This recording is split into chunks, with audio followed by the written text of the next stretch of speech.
Si pudiera hablar con Blanco y que le dijera cómo me vino a estafar y me hizo todo eso, que me quitó todo el medio de vida que tenía. Y éramos vecinos, qué sé yo, y nunca pensé que iba a hacer eso. Increíble.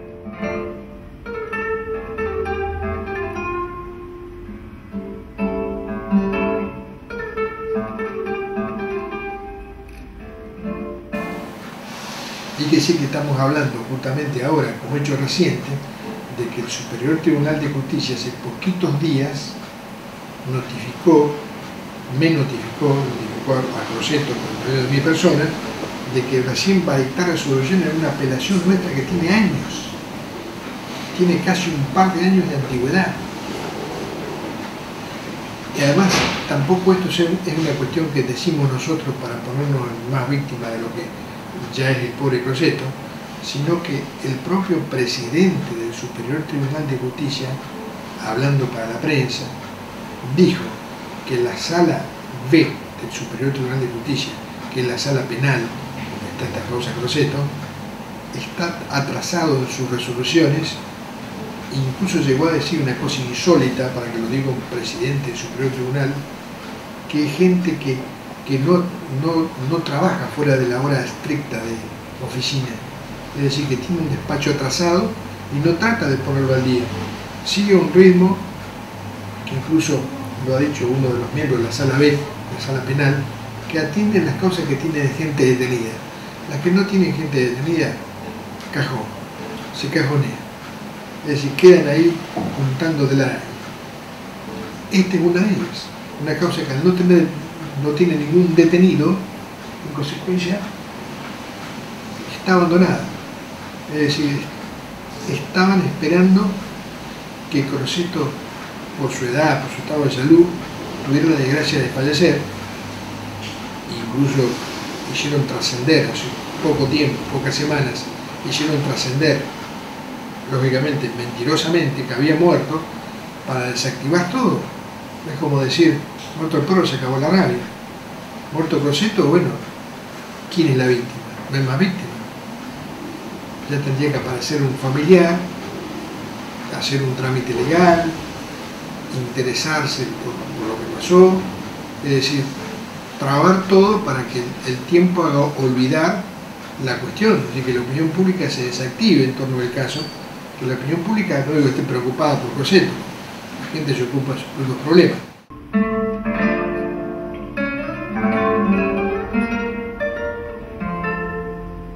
Mi ingreso a la causa judicial se produce luego de la denuncia que formula Carlos Crosetto, la denuncia que ya expliqué en el anterior prólogo, que tuvo sus desperfectos iniciales porque la persona que la tomó hizo una consulta previa lamentablemente con un funcionario que estaba involucrado, era parte interesada, de modo que arrancamos, digamos así, torcidamente. Se le hizo a Crosetto una recepción confusa de su denuncia. Por supuesto no es una persona que estaba por completo en sus cabales, estaba nervioso, estaba obviamente bajo la conmoción de lo que se le había informado, que sus actos le habían llevado a perder su respaldo patrimonial, se había quedado sin nada. Obviamente 90 años, confuso por esa situación y con un funcionario policial que tomó una denuncia ex profeso confusa, hasta en algunas partes contradictoria, evidentemente comenzamos mal. Y luego hubo toda una cuestión que también creo que ya algo dije en el Parlamento anterior, de que la justicia no la impulsó como correspondía. Fue una causa muy retardada, muy morosa. Y lamentablemente el hecho de haber involucrado en parte forzosamente a un funcionario de mi propio Poder Judicial, el secretario Blanco, porque estuvo durante un buen tiempo figurando como inquilino del campo, y después su madre fue la que, juntamente con Pedro Febre hijo, fue la que aparecen comprando el campo a Apoñuc, figuró en la causa. El hecho de que figuraran en la causa como personas que podían estar involucradas, un abogado y un secretario del propio Poder Judicial, determinó que el juzgado interviniente no llevara la causa de una manera eficaz para las pretensiones de Crosetto. Y en ese juzgado la causa terminó con un sobreseimiento. Es decir, el juez entendió que no se había cometido ningún delito, la querella de Crosetto, representada por mi persona como profesional, apeló esa resolución y la Cámara de Crimen de General Pico revocó ese sobreseimiento. De modo que la causa volvió al juzgado de origen. Lógicamente el juez no pudo intervenir más porque al haber dictado el sobreseimiento no estaba en condiciones de investigar eficazmente, con neutralidad, con total equidistancia, de modo que se tuvo que inhibir y comenzó ahí una calecita. Digo calecita por lo siguiente, porque se empezaron a inhibir una serie de jueces. Era una cosa caliente, evidentemente, causa de un despojo, con abogado y secretario judicial como posibles partícipes. También había el escribano interviniente, que también se sospechaba de que su conducta como escribano no había sido del todo correcta, porque hubiera averiguado un poco más acerca de quién era ese Crosetto que aparecía exponiendo a los 90 años de lo único bien que tenía.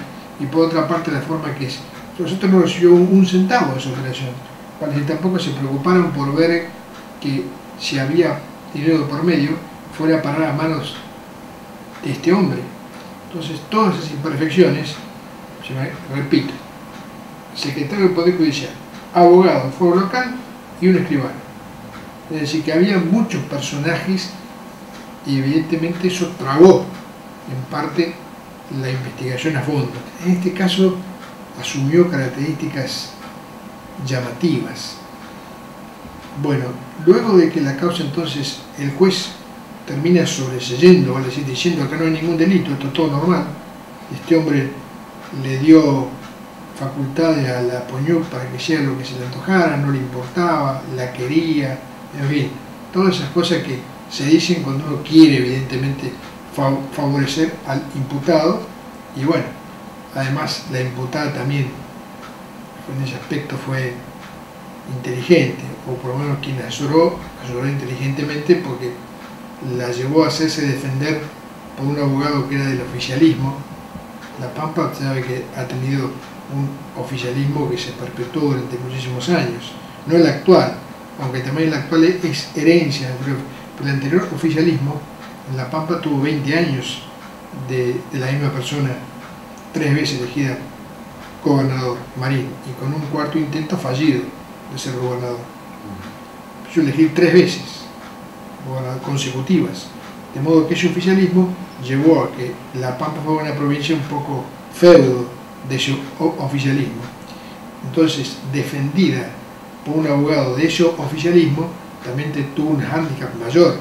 Bueno, en definitiva, repito esto, ese juez dictó el sobreseimiento de la Apoñuc y no investigó para nada ni a Blanco ni a Febre, pese a que se le pidió reiteradas veces, de manera insistente, con elementos conducentes para agregar, no investigó a nadie. Sobreseyó, esa resolución se apeló a la Cámara de Crimen, que es el Tribunal de Apelación de la primera instancia, de acá el Poder Judicial pampeano. La Cámara revocó esa resolución de sobreseer y mandó que la investigación prosiguiera. Ya no con ese juez. Y además comenzaron a excusarse todos. Vieron que era una causa muy caliente, muy comprometida, al estar involucrados una mujer con hijos, un secretario del Poder Judicial, un abogado, un escribano y con la defensa del oficialismo. De modo que la causa para cualquier juez era una papa caliente en la boca. De modo que todo el mundo entró a excusarse por razones baladíes, que no porque conozco a fulano, que no porque conozco a mengano, que no porque yo alguna vez saludé a sutanos y cosas totalmente inconducentes, cosas que no tenían fundamento, pero se fueron excusando, de modo tal que la causa no solo que volvió el juzgado de un juez que no la podía atender más, porque al haber sobreseído ya había prejuzgamiento de su parte y tuvo que excusarse y se excusó bien. Excusarse significa apartarse, no intervenir más. Bueno, pero no intervino ninguno. Ninguno aceptaba el cargo de juez de esa causa. Entonces ahí intervino el Superior Tribunal. Raro que el Superior Tribunal de La Pampa, que en todo caso únicamente ve las cosas que tiene muy cerca, en Santa Rosa, o cosas que tiene ahí bajo la nariz, pero no en Pico. Pero en este caso, como ya a través del periodismo se levantaba un poco de polvareda, que era totalmente anormal que esa causa no tuviera juez, tomó el toro por las astas del Superior Tribunal y dispuso que un juez determinado la atendiera sí o sí. Bueno, Abraham llegó a procesar, llegó a dictar el procesamiento, pero la defensa de la Puñuc apeló y fue a la Cámara de Crimen nuevamente. Eso también es una cosa que La Pampa después mejoró. Ahora las competencias son cruzadas. En esa época un juez de Pico resolvía una cosa y iba a la Cámara de Pico para que resolviera si ese juez tenía o no tenía razón en lo que había resuelto. Ahora se excusa la competencia con Santa Rosa. ¿Por qué le digo esto? Por la razón de que después esa Cámara es la que entiende en el juicio, es la que dicta la sentencia final. Por acá la Cámara es Cámara para juzgar en definitiva y Cámara para hacer de apelación de los jueces de primera instancia. De modo que ahora se excusa la competencia. Toda apelación de una resolución de un juez de Pico va a Cámara de Santa Rosa y toda apelación de juez de Santa Rosa viene a la Cámara de Pico para que no tenga opinión formada sobre el caso, no tenga prejuzgamiento. Pero en esa época no había eso, de modo que la misma Cámara intervenía siempre. Entonces, cuando interviene la Cámara, en el procesamiento que dictó el doctor Abraham, que era el juez que el Superior Tribunal indicó que hiciera cargo y se hizo cargo, apela la defensa de Apoñuc y va a la Cámara. Cuando va a la Cámara, por un 2-1, es decir, son 3 jueces en la Cámara, interviene un titular y 2 subrogantes, porque ya los otros habían metido opinión en la apelación anterior, por el sobreseimiento, por la revocación del sobreseimiento, de modo que se forma una Cámara nueva para que intervenga en la segunda apelación, por haber dictado antes la revocatoria del sobreseimiento. El juez subrogante, que es un camarista civil de Pico muy renombrado, una persona muy prestigiosa, es el que da ese voto que te comentaba en el anterior Parlamento, que es terminante. Hay una ley, ese tipo de radiografía de la Puñuc que dice: de ninguna manera pudo comprar porque no tenía ingresos, no tenía capacidad económica para hacerlo, y los préstamos que invocó no los probó, por el contrario, lo que se probó que no existen. Se ofició a bancos, a correo, a todas partes, a ver si había algún rastro del giro, ningún rastro. También invocó después a prestamistas particulares, se los rastreó, se los buscó, no se encontró ninguno. Es decir, se determinó que no ha dicho la verdad. Está bien que en las causas penales no decir la verdad no es inculparse, pero si yo, que no tengo capacidad económica para comprar, digo que compré, y cuando me piden explicaciones de cómo compré, digo, y me prestaron la plata, y todos los caminos que señalo para que verifiquen son fallidos, es decir, ninguno da en la tecla, evidentemente ese juez dijo que estaba bien procesada y confirmó el procesamiento. Pero los otros 2 jueces no, se volvieron a pronunciar por el sobreseimiento. Y esa es la resolución que está apelada ante el Superior Tribunal, que ahora justamente con la resolución de hace una semana ha resuelto resolver la cuestión. Decir si corresponde procesar a la Puñuc y a todo el que tenga que ver con el caso o no. Fíjese, estamos a varios años de iniciada la causa, yo diría estamos a 5 años o casi 4 años de iniciada la causa, y todavía no se resolvió si hay un imputado en firme, La Puñuc tendría que estar sí o sí, y quizá algún otro más. No hay ni uno. No preso, eso ni hablemos. ni imputado, si no tiene ni una acusación formal de ser autora de un hecho delictivo. Es como si no hubiera pasado nada, después de 4 años. Es decir, es un caso que dejemos de lado el fondo de la cuestión, que está explicado, y que cualquiera se podrá formar su propia opinión. Vayamos al trámite en sí mismo. Es inconcebible, están vencidos todos los plazos legales habidos por haber para que haya una resolución. Incluso es un derecho que tienen los propios sospechosos, de que se diga, bueno, son, no son. No puede ser que tarden 4 años ni siquiera el lo de la sospecha. Ni los acusan formalmente ni los sacan de la sospecha. Está la causa en agua de borraja de hace años. Esa es la gravedad institucional que tiene todo lo que estaba pasando. Y que indica que evidentemente no hay una voluntad firme de investigar. No hay voluntad firme de investigar, esto estaría ya tendría una sentencia definitiva después de tantos años. Que no tiene nada. Recién tiene una resolución del Superior Tribunal de hace una semana que dice que va a ver si acusa formalmente a alguien. Que aclara una cosa que es muy importante para el que escucha, para el que quiere formar su opinión.